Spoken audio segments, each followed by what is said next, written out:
Ladies and gentlemen, the President of the United States and First Lady Melania Trump.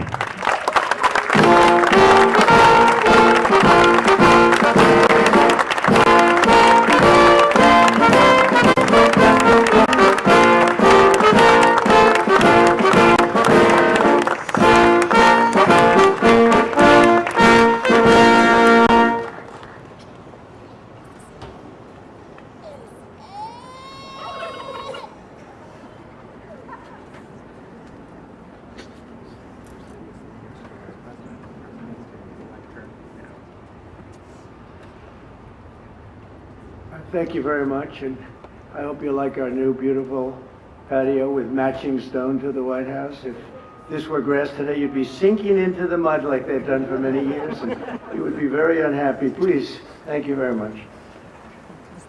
This was a big day. It's a pardon day for a very important beast.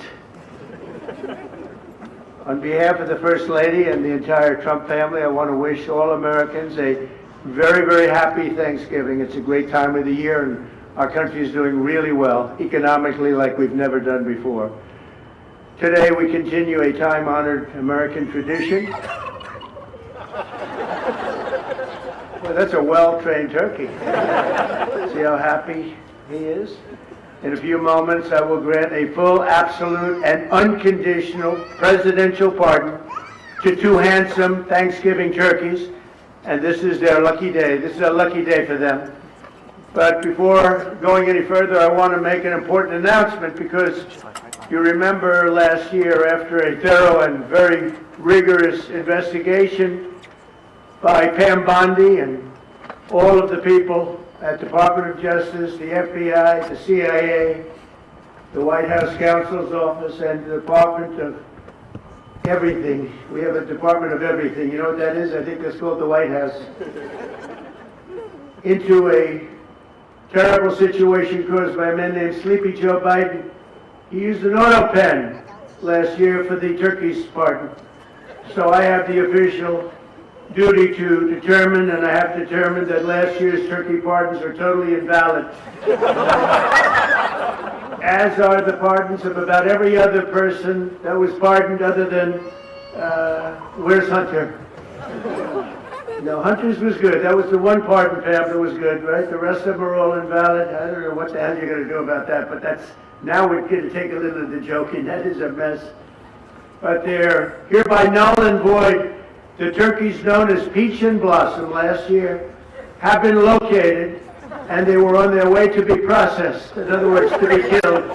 But I have stopped that journey, and I am officially pardoning them, and they will not be served for Thanksgiving dinner. We saved them in the nick of time. This one has plenty of time, but they were saved in the nick of time.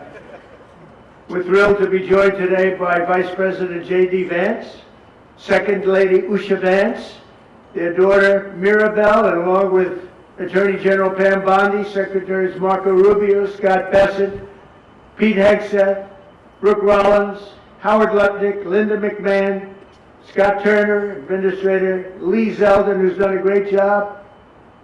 A nuclear power plant gets approved in less than a week. Okay? I'm only kidding, but pretty close to that. And we have more. Where's Lee? Stand up, Lee. One of my great superstars. Thank you. It used to take 20 years before you got rejected when you put in an application. Now we're doing them in a matter of weeks, right? And that's why we have the biggest plants anywhere in the world. We're leading in AI. We're leading in everything. Our auto plants are pouring back into our country. Wait till you see the jobs coming with them.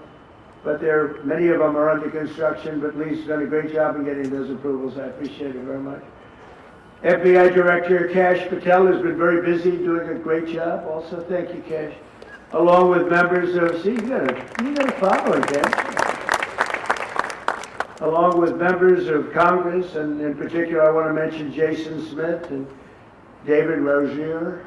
Where are those two guys? Come on, stand up, fellas. What good people. Jason knows more about the tax code than any living human being. He knows so much, we don't even want to hear about it, right? Too complicated. We're going to make it a simpler code. But we did in the great big beautiful bill. It was just passed. your imprints all over that, and it's amazing. The biggest tax cuts in the history of our country for middle-income people. The biggest tax cuts in the history of our country for middle-income people, and the biggest jobs bill ever passed. And nobody thought we could get that one done. I'm glad. And we actually put 4 years, actually probably 8 or 10 years, but we put 4 years worth of material into one great, big, beautiful bill. So that worked out very well, and I want to thank everybody for working on it. JD, that was a great, you know, we were going to do it in small bills. We're going to have 18 bills and do it along the process. I'm glad, Scott, that we got it done, because dealing with these Democrats, I think that's our one shot. But we have it all in one great, big, beautiful bill. Thanks as well to the chairman of the National Turkey Federation and the CEO of Butterball. That's a big deal. Jay Jandren. Where's Jay? Thank you. Stand up, Jay. Thank you very much.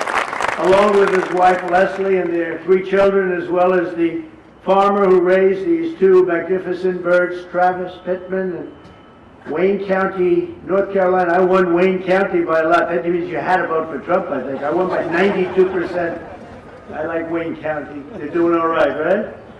And this is like a record-setting turkey that's going to be saved.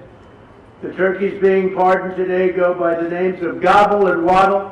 When I first saw their pictures, I thought we should send them, well, I shouldn't say this. I was going to call them Chuck and Nancy. But then I realized I wouldn't be pardoning them. I would never pardon those 2 people. I wouldn't pardon them. I wouldn't care what Melania told me. Darling, I think it would be a nice thing to do. I won't do it, darling. These are 2 of the largest turkeys ever presented to an American president, over 50 pounds each. It's the largest we've ever had. And those are big turkeys. Are they as good as the normal-sized turkey? Better or as good? Do they tend to be a little fatty, maybe? No, he said no. He knows the turkey business. Anyway, despite their size, Secretary Kennedy has formally certified that these are the first ever Maha turkeys. I don't know if I agree with that. These are Maha. In other words, they could be fat, but they're still Maha. They've been fattened on a steady diet of grass, beef, to allow the smoothies and all of the other things that they've been eating for this occasion. This was a really big occasion. But they've eaten every fattening food that you can eat. We wanted to really make them special, and they really are. They're like record-setting. I've never seen a turkey that big before. Are they violent at all? Will they attack as I walk over? Because if they were, I'll stay right up here. But as you know, we're a tough-on-crime administration. We are tough on crime. You know, our border had 0 people coming in for the last 7 months, right? 0. I mean, even I find that hard to believe. They had millions and millions of people pour into our border, from prisons, from mental institutions, gang members, drug dealers. They poured in to our country like we were stupid people. We're not stupid people anymore. But nobody's ever seen anything. The job that they've done on the Tom Holman, Kristi Noem, the whole group, the job they've done on the border is almost like a miracle. We have, and the people that make these statistics that said 0, they've said 0 for the last 7 months. It has to be like a few people got in, but they say 0. And they're radical left Democrats that do the scoring. So I can't imagine they did that for us. The truth is, we have no people coming into our country illegally. It's an amazing statistic, and I'm very proud of it. And we have the most people working in the United States today, by far, than we ever had in the history of our country. So those are all good numbers. But instead of pardoning, some of my more enthusiastic staffers were already drafting the paperwork to ship Gobble and Waddle straight to the terrorist confinement center in El Salvador. And even those birds don't want to be there. You know what I mean? It was tough. I'd like to thank the president of that country. They do a rather efficient job. It's going to be the largest prison in history. I've never seen anything like it. And a lot of people are behaving on our streets now. You know, Washington, D.C. is considered a safe zone. This was one of our most unsafe places anywhere in the United States. It is now considered a totally safe city. I won't tell you about murders. We're having murders, like a lot of murders. on a weekly basis. We haven't had a murder in 6 months. And it doesn't sound good even to say that. We haven't had a murder in 6 months. But when you are averaging 1 and even sometimes 2 a week, and you haven't had 1 in 6 months, you can walk with your family down the middle of any street, go to a restaurant, you won't get in. They're opening new restaurants all over, and it's really been a beautiful thing to see. So Washington, D.C. is now a totally safe city, and a year ago it was a criminal mess. We removed, Pam, 1,700 people, career criminals, and people that came to this city from Venezuela and many other places. They were let out of prisons and they came here. They were Tren de Aragua, a lot of Tren de Aragua, that's from Venezuela. And we got them all the hell out of our country, or they're in prisons now. And you can walk down any street in Washington and you're going to be just fine. And I want to thank the National Guard. I want to thank Pete Hegseth. The job you've done here is incredible. And I hear you having the same kind of success in Memphis, Tennessee, where you had an even worse situation. And Memphis crime is down 64% in 3 weeks. And by the time you have 4 or 5 weeks, you're going to have it down almost where there won't be crime. And we could do that in Chicago, by the way, if they would let us. If the mayor was a low IQ person, but he should understand this. This is a very serious thing. You saw all the crime that took place last night, the night before. The woman with the burning, they burned the woman. To be talking about that now, they burned this beautiful woman riding in a train. A man was arrested 72 times. 72 times, think of that. And they'll let him out again. The liberal judges will let him out again. But we're ready to go. You know, we've been moving toward Chicago. We have a governor that thinks it's wonderful that only like 7 people were killed this week. But we are moving toward to it, and we're going to, if crime gets, it's horrible what's happening in Chicago. We could make Chicago a safe city in a period of 4 weeks.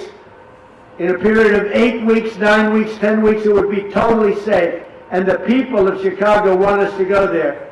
And if you look at the crime that's taken place in Chicago in the last 2 weeks, just take a look. It's on the front page of every newspaper. It's out of control. The mayor is incompetent, and the governor is a big fat slob. You ought to invite us in, say, please make Chicago safe. We're going to lose a great city if we don't do it quickly. Make Chicago, we'll do the same thing as we did in D.C., the same thing as we did everywhere we've gone. It's become almost instantly safe. And I want to do it in Chicago. So Governor Pritzker, if you're listening, let's get your act together. Invite us in. We're going to make your place so safe. You're not going to have these crimes that are making the newspapers and the front page of every newspaper and television story, news story. We'll make Chicago a safe place very quickly. I looked at the various cases, granting mercy, discovering that the terrible trauma that everyone's going through. And I had a little bit of a Pritzker joke. I was going to talk about Pritzker and size, but when I talk about Pritzker, I get angry because he's not letting us do the job. So I'm not going to tell my Pritzker joke. They have a very cute little joke, you know. Some speechwriter wrote some joke about his weight. But I would never want to talk about his weight. I don't talk about people being fat. I refuse to talk about the fact that he's a fat slob. I don't mention it. On a more serious note, as we gather around the dinner table, I'd like to lose a few pounds too, by the way. And I'm not going to lose it on Thanksgiving, I can tell you that. Because I'm going to have a turkey, but it's not going to be that one. I hope all Americans will have the chance to enjoy the fellowship of family and friends and renew our faith in God's providence. 1 year ago, we were a dead country 1 year ago. The King of Saudi Arabia said it to me actually 4 months ago when I was in Saudi Arabia, Qatar, UAE. He said, you know, 1 year ago, the United States was a dead country, and now you've got the hottest country anywhere in the world. We're the hottest country. We have $18 trillion being invested as of now. We're not even close to being 1 year. The most ever was $2 trillion for a certain country I won't name during the last administration. In 4 years, they had less than $1 trillion being invested in the country. In 9 months, we have over $18 trillion. It's a number that nobody has ever even thought possible. And that's in building plants and building so many things, investments in our country. Nobody's ever seen anything like it. But we have more people working. We have more people praying. The churches are coming back. I don't know if you've been reading that story, but religion is coming back to America. Some people say, oh, why would you mention that? To me, that's a big deal. And this Thanksgiving, we're also making incredible strides to make America affordable again. Walmart announced that the cost of their standard Thanksgiving meal is 25% lower than just 1 year ago. That's a big deal. According to the USDA, the price of Thanksgiving turkey is down 33% from its Biden era highs. Potatoes are down 13%. Ham is down 15% compared to last Thanksgiving. So we are down to a level that we haven't seen in a long time. Egg prices are down 86% since March, and gasoline will soon be hovering around $2 a gallon. Under our leadership, we passed the largest tax cuts in history, the largest spending cuts in history, the largest regulation cuts in history, and we have fully secured our southern border. I've also ended 8 wars in 9 months, and we're working on that final war. It's not easy, but I don't know. I think we're gonna get there. 25,000 soldiers, Ukraine, Russia. In the last month, 25,000 soldiers have died. So I think we're getting very close to a deal. We'll find out. I thought that one would have been gone quicker. We did 8. I thought that would have been an easier one, but I think we're making progress. In less than 1 year, we've accomplished more than most other administrations have accomplished in 8 years. And this is a very special Thanksgiving. We thank God for His many blessings and the great success that this country has seen in this short period of time. We draw strength from the love of family and friends, and we express our undying gratitude for the men and the women of the United States Armed Forces. We love them. We pray that peace and prosperity will continue to bless our land, and together we'll really just keep this great drive going to make America great again. MAGA, I think it's the greatest expression in the history of politics. Make America great again. So once again, Melania, thank you for doing such a great job and being such a great First Lady. And now let's go and give Gobble, Waddle. Waddle, by the way, is missing in action, but that's okay. We'll pretend Waddle is here. The gift that they've been waiting for. And I'll move over and I will just say very nicely, Gobble your pardon. Come on, let's say it in front of Gobble. Thank you very much, everybody.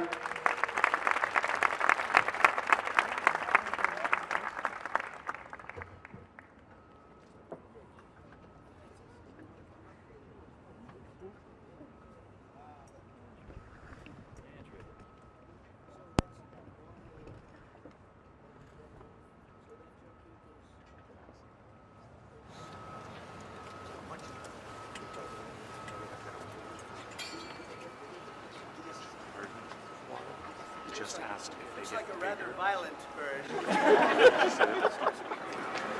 Are you ready? Gobble. There you go. I just want to tell you this very important. You are hereby unconditionally pardoned. Praise the Lord. That's beautiful. It looks nice. Who would want to harm this beautiful bird? That's great. That's great. Thank you very much. Fantastic job. Thank you very much. Thank you very much, everybody.